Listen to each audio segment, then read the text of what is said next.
Yeah, I'm with the Global Sustainable Tourism Council.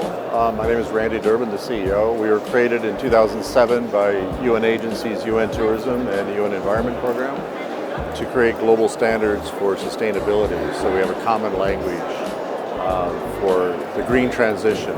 So we create standards for different subsectors of travel industry. We have it for hotels, tour operators, MICE, attractions, and for the public sector, destination management.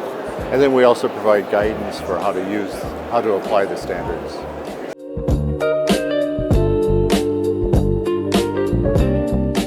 Yeah, well, I'm very impressed with what TOURISE is doing. I serve on the advisory board of it actually, and very absolutely impressed by the commitment of the Saudi Ministry of Tourism to truly move the discussion forward on not just growth of tourism, but to grow it in sustainable and effective ways, and also to make all of this relevant to the global stage, not just what's happening here in KSA, but on the global stage. So these 3 days have been fabulous because, again, I'm on the advisory board, so I'm proud to hear all the comments, but it's just rave reviews. Participants of all types are very impressed with the convening, so we're very impressed, very happy with what TOURISE is in its first instance of activity.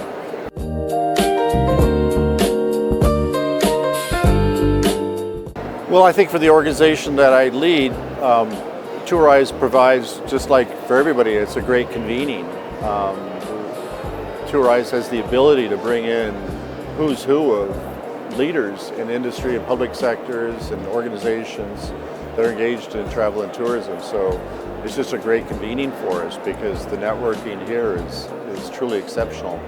And but we're also working with the Ministry and Saudi Tourism Authority to look at national programs to use our standards and apply them. So we're operating here really at two levels: is to help the Saudi Ministry and Saudi Tourism Authority and localized entities operate more sustainably, and then just be part of the great convening of this incredible network.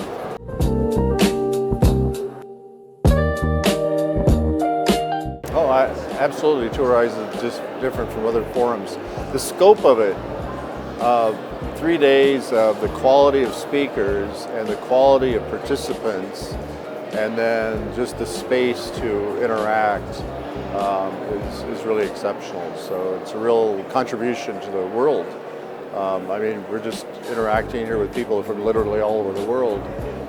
Some people we know each other and need to get together in person to meet, but also just a remarkable amount of new relationships that are being developed here is truly exceptional.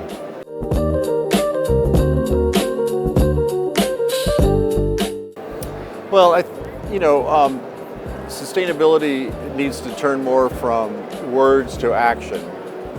And it's really encouraging here to a lot of the entities, the businesses and destinations we've spoken with are indeed doing that in more tangible ways. So again, I think it's just because of the great convening power. We believe that MICE travel and business travel is here to stay.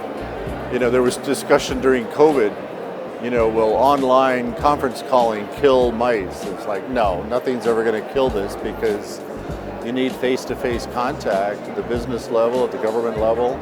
And so to have a convening of this quality, I think there's certainly legs for it. I think this program will continue in the future.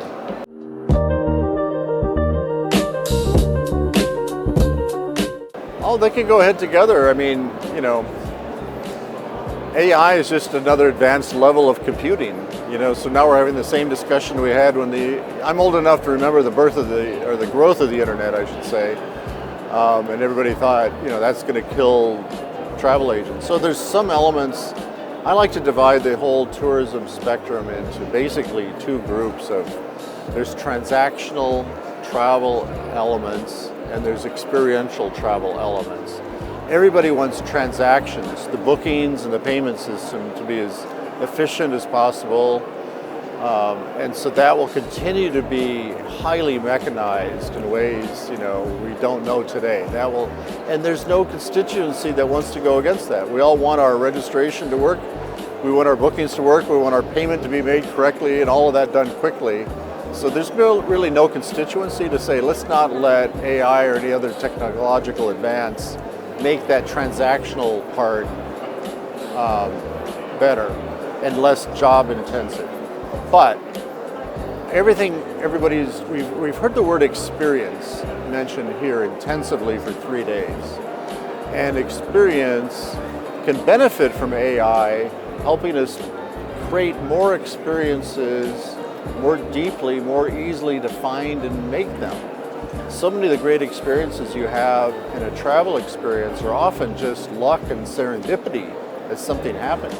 If AI can provide information on faster movement to go find things that might be more in tune with my own personal desires and personality, wow, the traveler, I think, will benefit tremendously in terms of experience, and that'll be intensely human. So I think AI can help humanize so much of the experience of travel.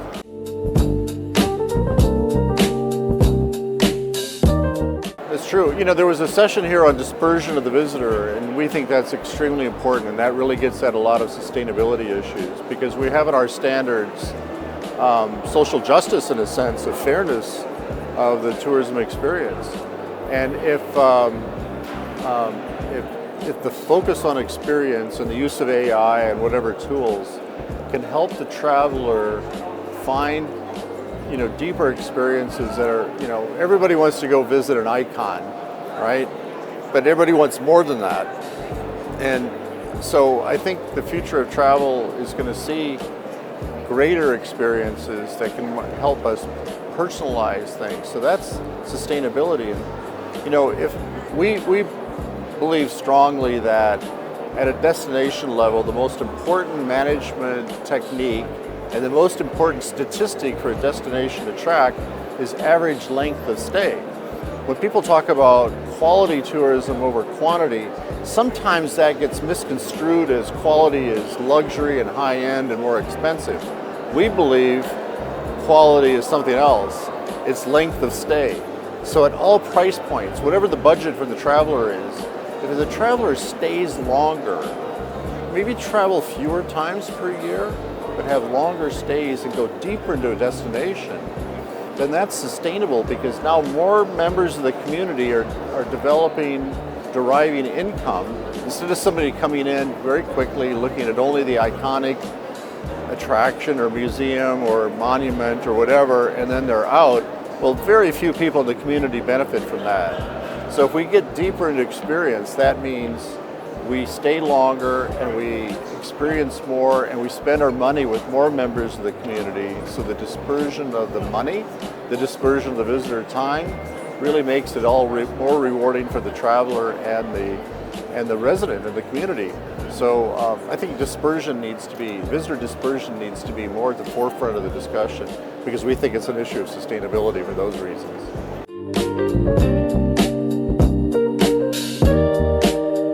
Well, capacity building is an important issue. The industry is suffering from a labor shortage right now. When COVID shut down much travel, we lost a lot of experienced staff, and now travel is booming, and I think the demand is going to continue to grow because of the growth of middle class in so many economies throughout the world. So capacity building is huge. We need more people with greater skills and more experience operating travel to meet that demand, not just for leaving home, but for having true experiences, because to get a true experience means that's a human connection. So sustainability is tied very closely to capacity building, and the whole global community of travel and tourism needs more workers to enhance all that.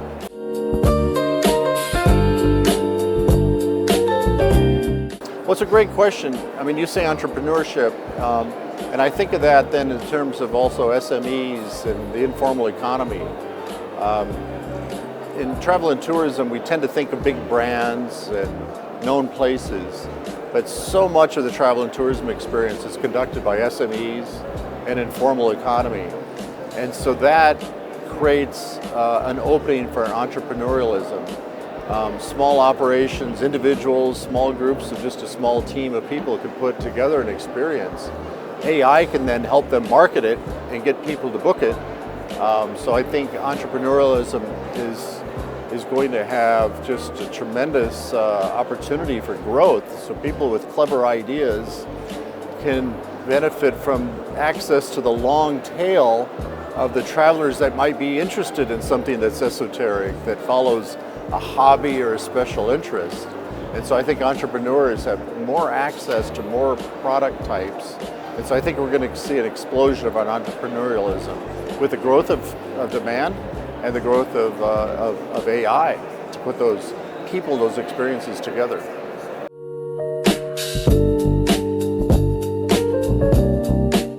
Yeah, I think destination management has been historically lacking. That's not a secret. The history of tourism in the world is that the public sector thought their job was only to promote tourism to a destination. And we've seen a conversion only in the past 10 or 15 years now where destination marketing organizations now start calling themselves destination management organizations because they recognize that in addition to marketing and promoting, they need to do some managing and development. And when they do that, they market better because with better management, the whole destination is better. So that is, to us, in our view at GSTC, that process of conversion is in its infancy. So as more destinations get better at basing their marketing on understanding their own destination and helping develop and improve it more, then the whole tourism experience is going to get better.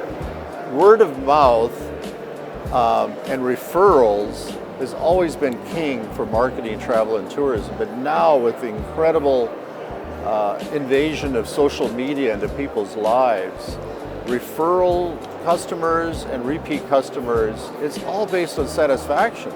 Everybody has to up their game, so destinations need to be managed better to make everybody happy, because if I don't have a good time when I travel, I might talk about it back at the office for a very long time. If I love it, I talk about it for several months. If I don't like something, I might talk about it for years.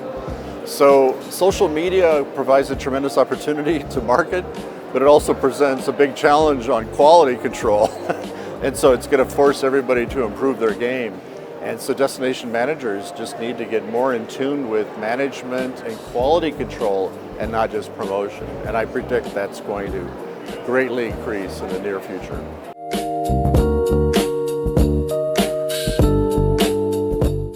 The future of tourism and TOURISE are both promising. Thank you so much. You're welcome. In my opening remarks, I asked you to have fun. Have you had fun? Thank you very much for joining us for the first edition of TOURISE, a vision 2 years ago. But we knew that the world of travel and tourism needs a conference, a summit, a gathering, a venue like TOURISE. We had more than 100 nationalities attended TOURISE, 100 countries from the 5 continents, more than 50 ministers of tourism. This is our promise to the world to connect the private sector with the public.